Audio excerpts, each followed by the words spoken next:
The Arab expansion across the Middle East began during the lifetime of the Prophet Muhammad and accelerated rapidly after his death in 632, marking one of the most impactful conquests in world history.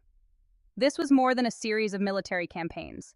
It was the spread of Islam itself, transforming the cultural, political, and religious landscape of the Middle East. With the conquest of key territories, including Palestine, this expansion signaled a pivotal shift, as Arab forces gradually eroded the control of the Byzantine Empire and established a new order. Then, in the early 14th century, a new power emerged, the Ottoman Turks, who began to assert dominance over territories that had previously been under Arab control. The rise of the Ottoman Empire marked a monumental shift in power as the Turks expanded their reach, culminating in the conquest of Palestine in 1517. Integrating these lands into their empire, the Ottomans set up administrative systems and a lasting military presence that would shape the Middle East for centuries to come. Ottoman rule persisted until the end of World War I, when the empire was defeated and eventually dissolved. This period under Turkish dominance left a lasting imprint on Arab nationalism, as Arabs increasingly sought independence from both Ottoman and European imperial influence. Historian Rashid Khalidi highlights in his work The Origins of Arab Nationalism how this period was crucial in shaping modern Arab political consciousness.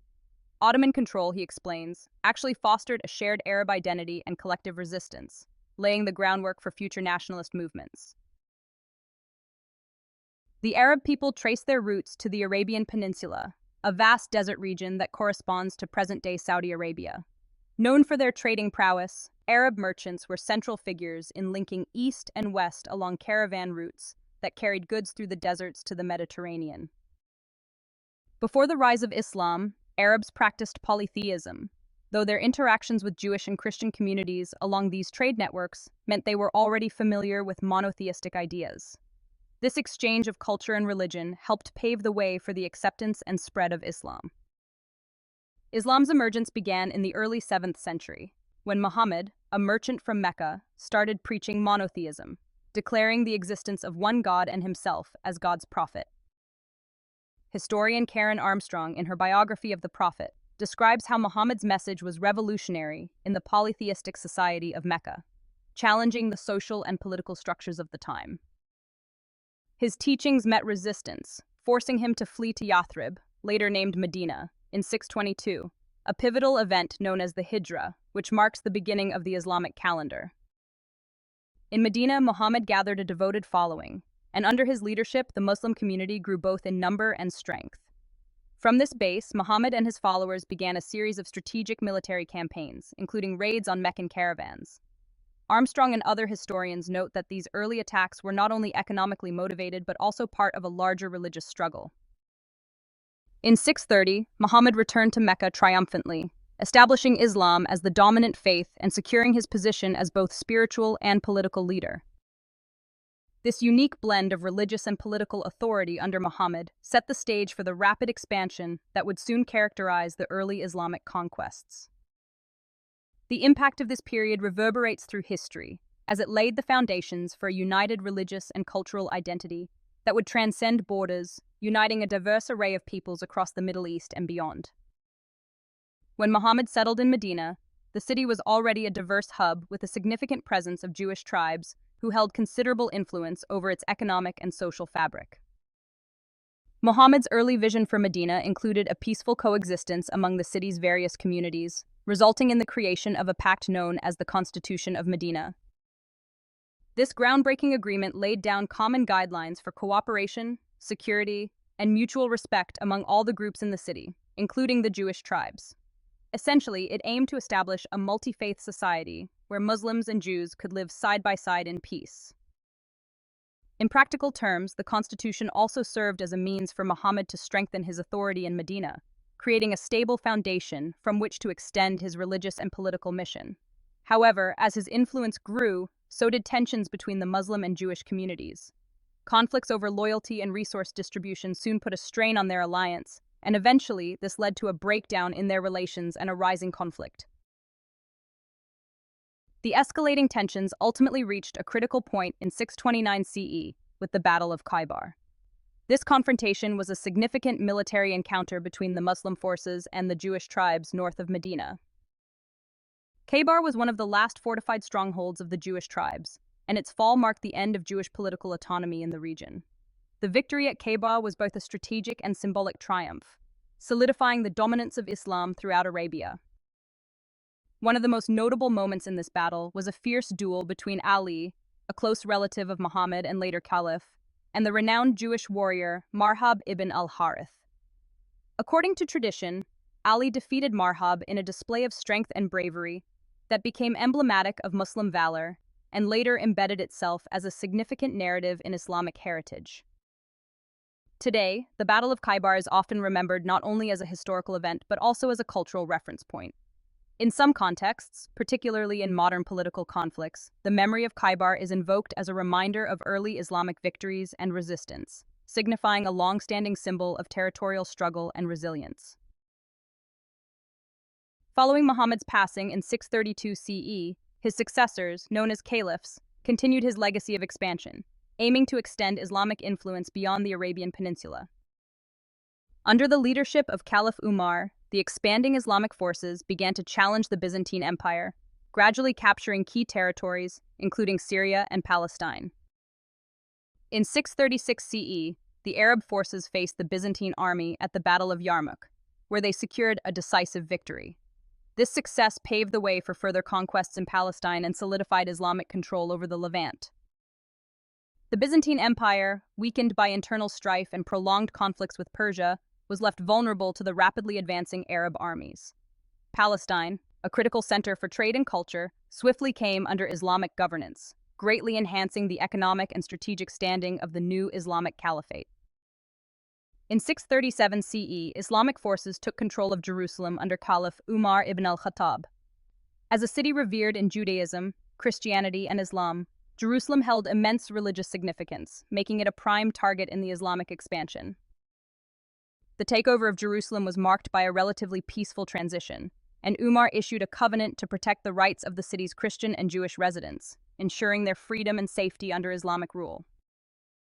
This agreement became an early example of Islam's approach to governing religiously diverse populations, with an emphasis on tolerance and pragmatic inclusivity.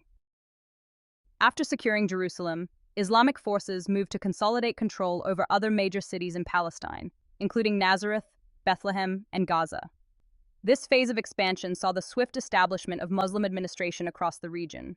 Later, in 691 CE, Caliph Abd al-Malik constructed the Dome of the Rock in Jerusalem, both as a place of worship and as a powerful symbol of Islam's presence and permanence in the Holy City. This rapid expansion, with its strategic and cultural milestones, highlighted the strength and vision of the early Islamic State as it laid the foundations for centuries of influence in the region. The rise of the Ottoman Empire began around 1300, gradually expanding its control over the Middle East and taking over regions that had long been under Arab influence. In 1517, under Sultan Selim I, the Ottomans defeated the Mamluks at the Battle of Marj-Dabik. This victory ended Mamluk rule over the Levant and Egypt and established the Ottomans as the dominant power in the region. With Palestine as part of this conquest, the Ottomans incorporated it into their empire, aiming to maintain local stability while asserting Ottoman authority. The Ottoman approach to governing newly conquered regions was relatively flexible. Local customs and social structures were often preserved, and the Ottomans allowed a degree of autonomy to local leaders and religious institutions, as long as they acknowledged the Sultan's authority and paid taxes to the central government in Constantinople. This strategy helped the Ottomans manage diverse populations with minimal resistance, integrating various ethnic and religious groups under Ottoman rule. Once integrated into the empire, Palestine became part of the Syrian province and was organized under the Ottoman administrative system.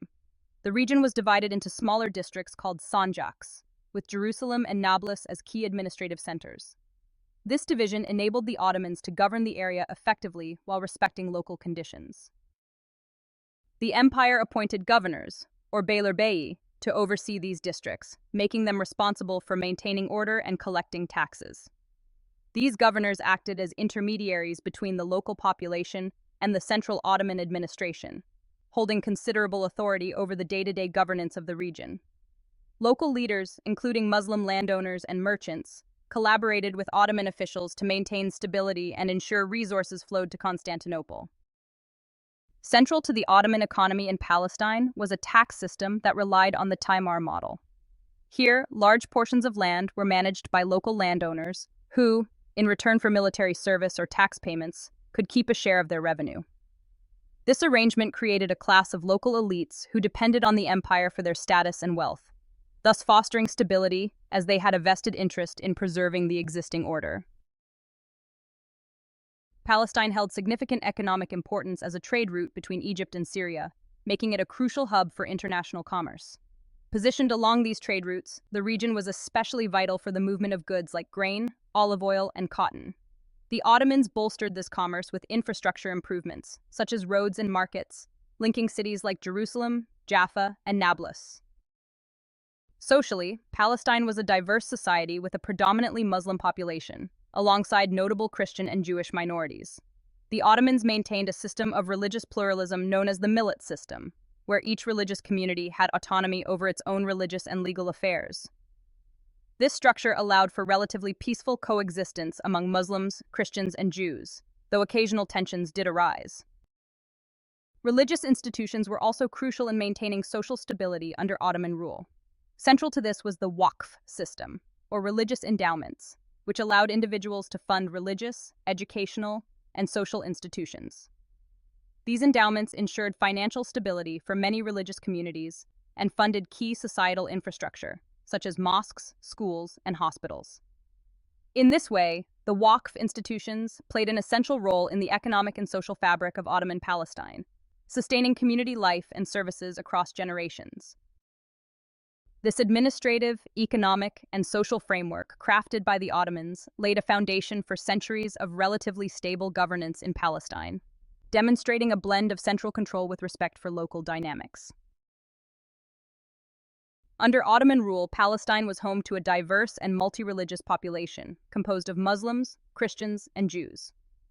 This mix was foundational to the political and social development of the region, as each group brought unique contributions to its society and culture. Palestine at this time was a true mosaic, with a Muslim majority alongside substantial Christian and Jewish minorities. Ottoman records, such as tax and census registers, reveal that most of the population was Arab Muslim, where they engaged in farming and traditional crafts. Christians, mainly Arab Orthodox and Catholics, lived mostly in the cities, where they played significant roles as merchants and artisans. Jews, although a smaller group, were well established, especially in the sacred cities of Jerusalem, Safed, Hebron, and Tiberias. In these locations, Jewish communities were often focused on religious scholarship and communal life, particularly in Jerusalem and Safed, which had become important centers for Jewish learning and spirituality. People frequently moved between rural and urban areas, driven by economic opportunities. While rural areas thrived on agricultural production, cities like Jerusalem became hotspots for commerce and religious diversity, attracting scholars, merchants, and pilgrims from across the region. The cities of Palestine, especially Jerusalem, played vital roles as both religious and political centers.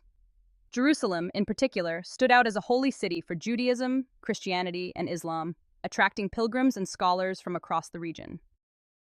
By the 19th century, Jerusalem's population included a roughly balanced mix of Muslims, Jews, and Christians. This holy city was not only a religious magnet, but also an intellectual and cultural center, shaping the identities of all three faith communities. Other cities, such as Hebron and Tiberias, also held deep religious significance. For example, Safed became a hub for Jewish mysticism in the 16th century and drew renowned Jewish scholars, contributing to a thriving spiritual and intellectual scene. In these cities, daily life was often marked by peaceful coexistence among various religious groups, although tensions would occasionally flare up, especially in times of economic or political uncertainty. Rural areas, by contrast, were predominantly Muslim and were more stable, less affected by the interfaith dynamics of the cities. Rural communities were generally focused on farming, and social hierarchies were present, with Muslim landowners often holding more influence. Here, Muslims and Christians lived in relative harmony, with their lives revolving around agricultural seasons and community affairs rather than religious or political rivalry. The Ottoman approach to governance allowed for a relatively tolerant policy toward religious minorities, implemented through the millet system. This framework granted each religious community a degree of autonomy over its own religious and legal matters, enabling Muslims, Christians, and Jews to live side by side under Ottoman rule. Each group maintained its own schools, courts, and religious institutions, fostering a structure of peaceful coexistence. The millet system provided Christians and Jews with the ability to preserve their religious customs, while also participating in the broader Ottoman economy. In cities like Jerusalem, these communities had considerable freedom to engage in commerce, crafts, and trade. Christian missionary activities became particularly influential in the 19th century, with the establishment of schools and hospitals that improved living conditions for many non-Muslim communities. By the late 19th century, new influences, such as European colonialism and increased Jewish immigration, began altering the social and political landscape of the region, sometimes intensifying competition over land and resources. The 19th century brought significant demographic and political changes to Palestine with the arrival of organized waves of Jewish immigrants. Known as Aliyah, these waves of immigration marked the beginning of a new chapter, as Jewish populations from Europe, especially those fleeing persecution, sought to re-establish roots in Palestine. This influx laid the groundwork for the later development of the Zionist movement and the eventual establishment of the State of Israel. Jewish communities had maintained a presence in Palestine since ancient times, despite the region's history of shifting empires. After the expulsion of Jews from Spain in 1492, many Sephardic Jews settled in Palestine, especially in cities like Jerusalem, Hebron, Safed, and Tiberias, which became known as the Four Holy Cities. During this period, Safed, as already mentioned, emerged as a center for Jewish learning and mysticism, attracting scholars and spiritual leaders from across the Jewish world. Jewish communities in Palestine were sustained largely by financial support from Jews in the diaspora, known as the Halukah system. Although Jews remained a minority in Palestine, they played a vital role in the economic and religious life of the cities. Their relationship with the Ottoman authorities was generally cooperative, as they were granted certain privileges, while still being classified as a religious minority under the millet system. Overall, the Ottoman period in Palestine was marked by demographic diversity, a complex blend of religious and cultural coexistence, and a strategic approach to governance that managed to maintain relative stability across centuries. This period set the stage for the profound changes and challenges that would come in the years leading up to the 20th century. In the late 19th century, Palestine experienced a new wave of Jewish immigration, markedly different from earlier Jewish settlements. This migration was not solely driven by religious motivations, but was also a response to intense political and economic challenges in Europe, particularly the violent pogroms targeting Jews in Eastern Europe and Russia. This first wave, known as the First Aliyah, spanned from 1882 to 1903, bringing thousands of Jewish immigrants from Russia and Eastern Europe to Palestine. Unlike the established Jewish communities already living in Palestine, these new settlers came with an ideological mission: to build self-sustaining agricultural colonies and lay the foundation for a Jewish homeland.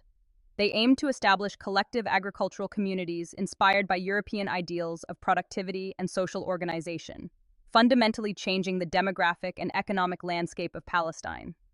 With the establishment of colonies like Petah Tikva, Rishon LeZion, and Zichron Yaakov, the new Jewish presence in Palestine became unmistakable. Financial support from wealthy philanthropists, particularly Baron Edmund de Rothschild, was instrumental in the survival and growth of these colonies. Rothschild's investments went beyond agricultural projects. He funded the construction of essential infrastructure, including roads and schools, which helped create an economic base for the growing Jewish community.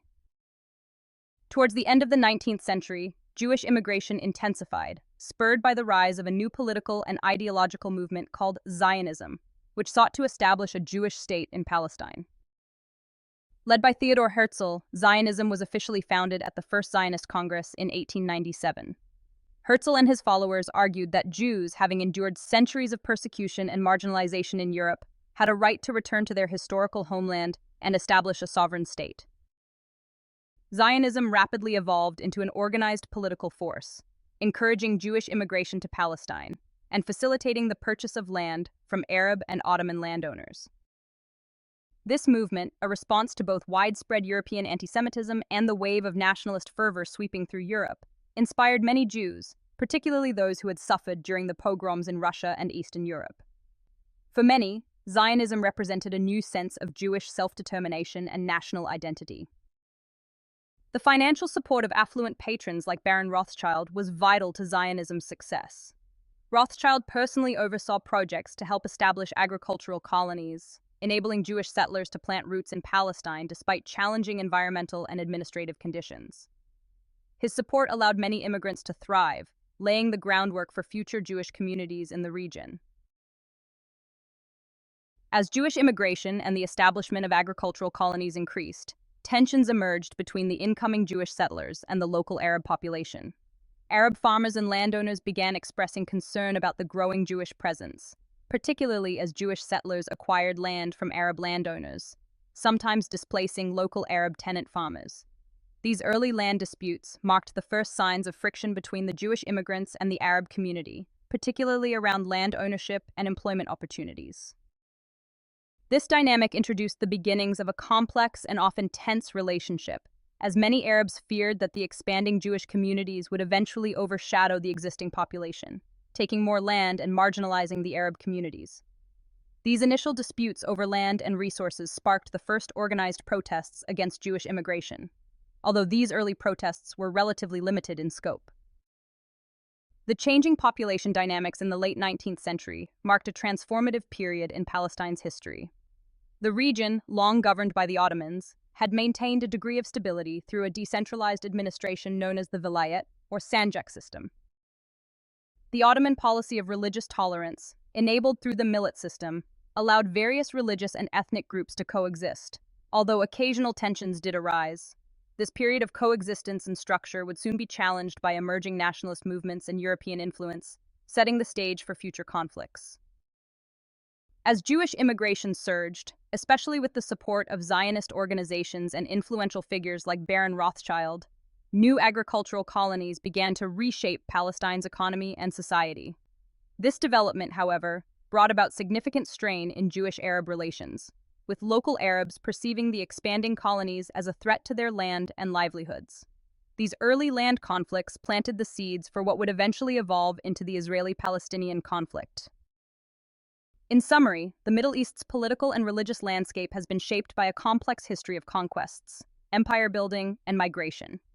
From the initial Arab expansion to Ottoman rule and then Zionist settlement, each era introduced both avenues for coexistence and points of tension that continue to influence the region's socio-political fabric today. In our next lesson, we'll take an important step forward to the period around World War I, a time when pivotal, behind-the-scenes agreements were being made, agreements that would profoundly impact the Middle East and set the stage for Palestine's future. We'll delve into the Sykes-Picot Agreement, a secret arrangement that divided influence in the region between the British and the French, and we'll explore the Balfour-declaration, which expressed British support for a Jewish homeland in Palestine. Both of these documents would leave lasting marks on the political landscape we see today. But that's just a glimpse of what's to come. We'll dive deep into these topics and much more next time. Looking forward to seeing you then.